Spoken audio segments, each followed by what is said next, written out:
Hello, my name is Maria Fernanda, and I'm the host of IO Scholarship Superheroes podcast.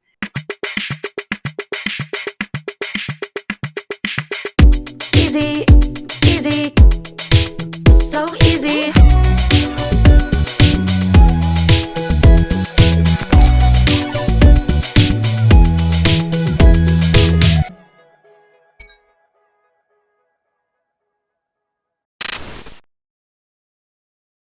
This podcast is only a 10-minute podcast that highlights the best kept secret of IO scholars, job recruiters, and community influencers. And most importantly, we want to provide you financial resources to go to college debt-free and become financially savvy. Hola, and welcome to the second part episode of IO Scholarship Superheroes podcast with Ashley Prado. Today, she will be sharing tips of how to win a STEM scholarship. In terms of the barriers, I know that you won some scholarships. So did you face also in your career some financial barriers to continue, and how did you overcome that? Yes, I did face some financial problems when I got here. I was scared that I wasn't going to be able to pay for my career. I thought that I wasn't going to be able to assist college because the cost was too high.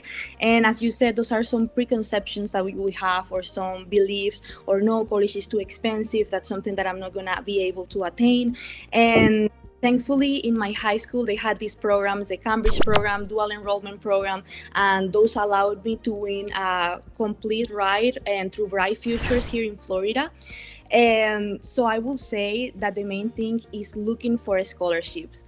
There is so many scholarships out there. There is so many resources for everyone. There is so many resources if you are a woman, if you are interested in robotics, if you are interested in aerospace, if you are Latina, if you are Hispanic. There is so many companies and organizations that are putting those opportunities out there, and sometimes we don't know about it, but they are out there, and that's something that we need to realize. There is help, there is organization, there is support. We just need to look for the resources. We need to connect. For example, I use a scholarship. You need to connect with the Women and Engineers, the Society of Women Engineers, and all these organizations that are always putting their scholarships and programs that can help you.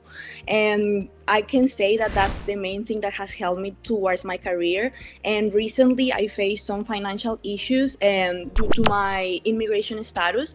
So I was thankful enough to find a scholarship. It's called the Last Mile Scholarship Fund, and it supports seniors and juniors that are in the last times of their careers and are facing any financial barriers. So there is scholarships for everyone. It doesn't matter if you're a freshman, if you're a sophomore, if you are finalizing your career, there is opportunities out there. So I will say that the main thing that we need to focus on is on doing our research, looking for these opportunities, going into websites, join organizations. There is also a lot of Discord channels that I have found so helpful because people are always sending like different links or different opportunities that you can apply to.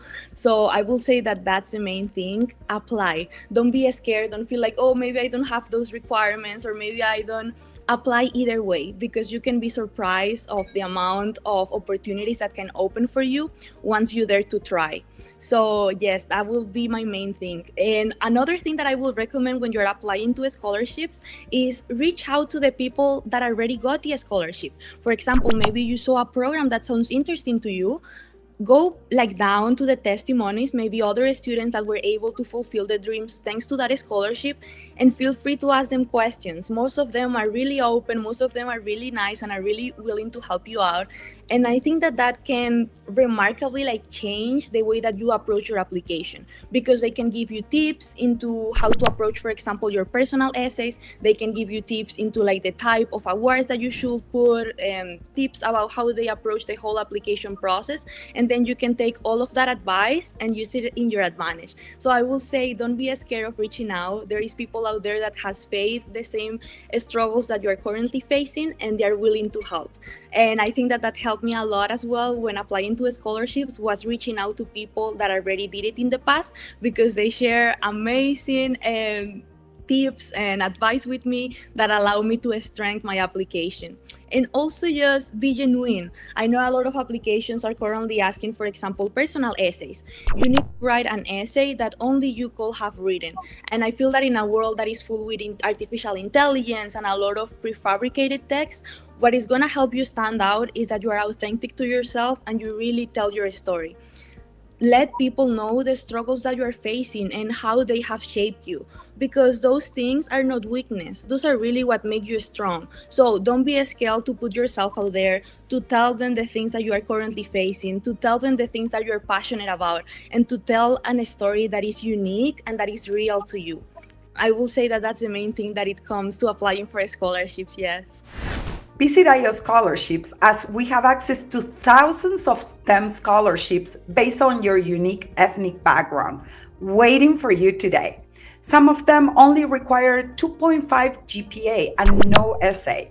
Remember, the more you apply, the more chances you have to win. Apply today. Well, Ashley, you gave us a lot of tips to make the application stand out. We have in our ecosystem students that won the Gates Millennial Scholarship, the full ride scholarship. So what you're doing, you're really giving powerful information for the students to apply and win scholarships. So, and what mistakes should students avoid when applying for scholarships? I will say the mistakes, yes. I will say that don't have a generic application. Sometimes when you are applying for a scholarship, there is so many that we can fall into the trap of just copying and pasting and just putting everything that we did in one into the other, or maybe just creating like a generic text and then putting it there. Even though when we're applying to universities as well, so you're using like a generic format and then using it for all of them. And I will say that that can be a dangerous trap, because what they are looking for is for people that can put their values and their mission and can put it together with their mission as well. One of my biggest advice and one of the mistakes that I should avoid is doing generic things. I will say that you need to put effort into doing your research. Learn what are they looking for. Are they looking for Hispanic? Are they looking for students that are making impact in their community? Are they looking for students that are passionate about STEM? You need to really learn about their mission, the values, what they are looking for, and see how you as an applicant can be a good match. And yes, I will say that that will be my main thing. And keep into account that it's not about quantity, it's about quality. It's way more worth it that you do 3 scholarship applications, but that you put 100 of yourself into it, that you ask for good recommendation letters, that you ask for good advice, that you really put your heart into your essays, than applying to 100 scholarships and really not putting the effort. I think that here quality is really important. And another mistake that I will say that is important to avoid is leaving everything for the last minute, because I have fallen into that trap as well. Sometimes life gets so busy that we say, okay, I'm gonna do it later, I'm gonna do it tomorrow, I'm gonna do it next week, I'm gonna do it next week. And then you see, and it's like the last day, application closes tonight, and you're like, oh my God, I need to finish this. And you end up doing things really rushed. I will say that my best piece of advice is something that worked for me is having, for example, Google Calendar, and put there all the deadlines for the programs or scholarships that you want to apply, and make it do a reminder for you at least 1 week before, so you can have it in the top of your mind. And maybe you cannot work on the application right now, but even if you can start reading the questions, you can start already having in your mind like, okay, I need to think, for example, about my personal statement. So even though you are not working on it, you are already in your daily life, and you can start having it in the back of your head. You can start being like, okay, I like this, I like that, this is what I'm passionate about. Maybe you saw something in class that was really interesting, maybe a math concept that you want to talk about in your essay. So I think that it's really important to, even though if you're not ready to start working on it, at least read the questions, at least read the requirements. If you know that they are going to ask you for recommendation letters, start reaching out to your professors or to your community leaders or the people around you early. Give them plenty of time for them to create a good and compelling letter for you. And also give them the resources to do so as well. Support them as much as you can. If you're going to ask for a recommendation letter, you can maybe give them, hey, this is a little bit about my journey. and tell them a little bit about what you're passionate about, telling them about like maybe the biggest classes that you have taken, the awards that you have received, so they have good content that they can like strengthen their letter thanks to the content that you are giving them. So I will say that those are the main things. Don't make things rush, trying to keep yourself organized, and even if you're tired, I know it's a lot, but put yourself the challenge of maybe when you get back home, you're gonna get that application started. And you don't need to finish it today, but at least get started with it. And every day just put a little bit more of effort, and I'm sure that it's gonna be way easier than doing it all like the last day. And of course, be yourself, be authentic, because that's gonna help you in your journey. Yes, that's so important what you mentioned about personalization and making sure that the scholarship committee really understand your journey, your obstacles, opportunities. We have tons of students who want scholarships with a lower GPA, but with a stronger journey and essay that showcase all the hassles that they overcame to pursue a career in STEM. So their story and their personalization of this story is very important. And talking about being organized, Ashley, you're aware that we just launched our IO Scholarship app. And actually, we provide personalized scholarships based on the student background in different fields, not only undergraduate, but graduate and postgraduate scholarship, but we provide access to scholarships that they're personalized for students with diverse backgrounds like you. So we have also notification that will tell students you better apply. So we are trying to personalize and make it as easier as possible for students. And we are launching the IO Scholarship Innovators of the Future Scholarship. The winner will be announced at the Miami Convention Center Career Fair next year. But tell us a little bit more about the scholarships that your organization offer and some deadlines. Yes, of course. Well, the Society of Women Engineers are always hosting different scholarships for women in STEM.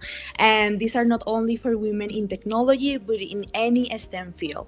So whether you are a mechanical engineer, you want to be an electrical engineer, you are into aerospace engineer, there is a lot of scholarships that are open up right now. And a lot of them had deadlines in January. So I will say that the best moment to start is starting right now. You can find it at sui.org. And yes, there is a lot of resources out there that you can apply to. And I really love SUI, and SUI, the Society of Women Engineers, has truly transformed my journey in my community and my journey as a technologist. It was thanks to SUI that I was able to land my first internship in a big company. So I am really grateful for this organization, for the amount of amazing people that it has allowed me to meet, and for the amount of scholarships and support that they give to their members. So I will say that SUI is a really good place to start looking for scholarships. Of course, I use scholarships with their notifications. That's such a great tool because as a student, as you said, sometimes it can get overwhelming. We don't know where to find those scholarships. We don't know if they are scams. We don't know if we are the right fit. So just having that personalization and having scholarships that are directly to you can truly change people's lives. So I'm so excited about that app. We're going to be talking about our members about it and showing it to everyone because it's really so important for us to have access to those resources that are out there.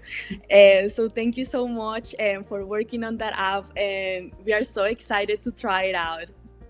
Thank you, Ashley. And I will see you next year at our first IO Scholarships Career Fair at the Miami Convention Center. So we are very thankful for your partnership. And thank you so much for joining us today and for inspiring our listeners with your story. And your mission of also to expand opportunities, not only for Latinas, but Latinos in STEM. To everybody watching or listening, thank you for being part of IO Scholarship Superhero Podcast community. And don't forget to like, share, comment, and subscribe. See you next time. Bye. Thank you.